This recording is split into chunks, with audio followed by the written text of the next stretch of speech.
Hello అండి, summer వచ్చేసిందంటే mangoes అయితే ఎక్కువగా వస్తాయి కదండి. మనం మామిడికాయలతోటి చాలా వెరైటీస్ అయితే చేస్తాము. అలాగే ఈరోజు అయితే నేను mango ice cream and mango juice చేస్తున్నాను. చూడండి, దానికోసమని ఒక 5-6 మ్యాంగోస్ తీసేసుకొని మంచిగా ఫ్రెష్గా కడుక్కోవాలి. ఆ మ్యాంగోస్ని అయితే ఒక 2-3 సార్లు నీట్గా కడుక్కోవాలండి.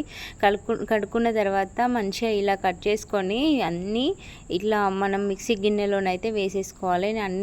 అన్ని మ్యాంగోస్ అన్నీ కట్ చేసుకొని ఒక స్పూన్ తోటి ఇలా తీసేసుకోవాలండి. తీసేసుకొని మిక్సీ గిన్నెలో అన్నిటినీ వేసేసుకోవాలి. ఇలా పండినవి అయితే చాలా మంచిగా వస్తుంది. కచ్చి అయితే వగరుగా ఉంటాయి కాబట్టి మంచిగా పండిన మ్యాంగోస్ని అన్నిటిని తీసేసుకోండి. మా మ్యాంగోస్ అయితే ఎక్కువగా పండినాయి. ఇవి మా ఇంట్లో మ్యాంగోసేనండి. మేము పండబెట్టిన మ్యాంగోస్ చాలా బాగున్నాయి. చూడండి, ఈ మ్యాంగోస్ని అన్నిటిని ఇలా కట్ చేసేసుకొని అన్నీ తీసేసుకోండి.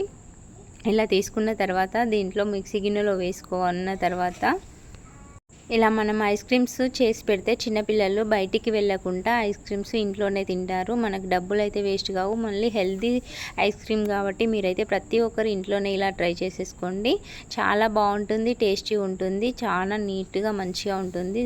నేనైతే అన్నీ కట్ చేసి ఇలా తీసేసి అన్నీ తీసేసుకున్నాను. చూడండి, ఇలా మొత్తము ఈ గ్రేవీ లెక్క ఇలా అంతా వచ్చేసింది. ఒక బౌల్లోకి తీసేసుకున్న తర్వాత దీనిని మిక్సీ గిన్నెలోకి మార్చుకున్నాను. మిక్సీ గిన్నెలో మార్చుకున్నాక దాంట్లో షుగర్ యాడ్ చేసుకున్నాను. షుగర్ అండ్ కొంచెం వాటర్ యాడ్ చేసేసుకోవాలి. షుగర్ మనకి ఎన్ని కాయలు తీసుకుంటామో అన్నిటికీ సరిపడేంత మన షుగర్కి మన టేస్ట్కి సరిపోయినంత తీసేసుకొని మిక్సీ పట్టేసుకోవాలి.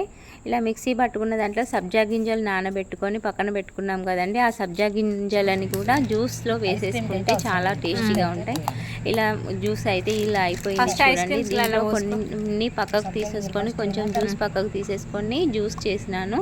అలాగే ఐస్ క్రీమ్ మోల్స్లో సబ్జా గింజలు వేసేసి ఐస్ క్రీమ్స్ సెట్ చేసుకున్నాను. చూడండి, అవి ఇలా వేసుకున్నాక ఒక 5 అవర్స్ ఫ్రిడ్జ్లో పెట్టేసుకుంటే మంచిగా టేస్టీ ఐస్ క్రీమ్స్ అయితే రెడీ అవుతాయి. చూడండి, 4 అవర్స్ తర్వాత ఓపెన్ చేసి చూపిస్తాను. ఐస్ క్రీమ్స్ అయితే రెడీ అయిపోతాయి.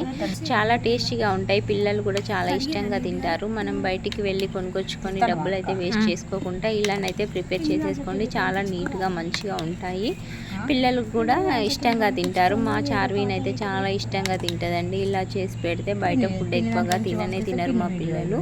చూడండి, అన్నిట్లలో ఇలా ఫిల్ చేసేసుకొని మూతలు కడిగి పెట్టేసుకొని ఫ్రిడ్జ్లో పెట్టేసుకొని 4 అవర్స్ తర్వాత తినేసినారు. మిగిలింది జ్యూస్ చేసినాను. జ్యూస్ చేసి మా పిల్లలకైతే తాపించినాను. ఈ రసం కూడా బయట కొనుక్కొచ్చుకోకుండా ఇంట్లోనే ప్రిపేర్ చేసుకుంటే చాలా టేస్టీగా ఉంటుందండి. షుగర్ కూడా ఇందులో కొంచెం ఎక్కువ పడుతుంది. షుగర్ యాడ్ చేసేసుకుంటే సరిపోతుంది. 4 అవర్స్ తర్వాత ఐస్ క్రీమ్స్ అయితే అయినాయి. చూడండి ఎంత బాగున్నాయో. మనం కొనుక్కొచ్చుకున్న ఐస్ క్రీమ్స్ లెక్కనే ఉన్నాయి. కొన్ని సబ్జా గింజల ఐస్ క్రీమ్స్ చేసినాము, కొన్ని నార్మల్ చేసినాము. చూడండి, చాలా టేస్టీగా బాగుంటాయి. పిల్లలు ఇష్టంగా తింటారు.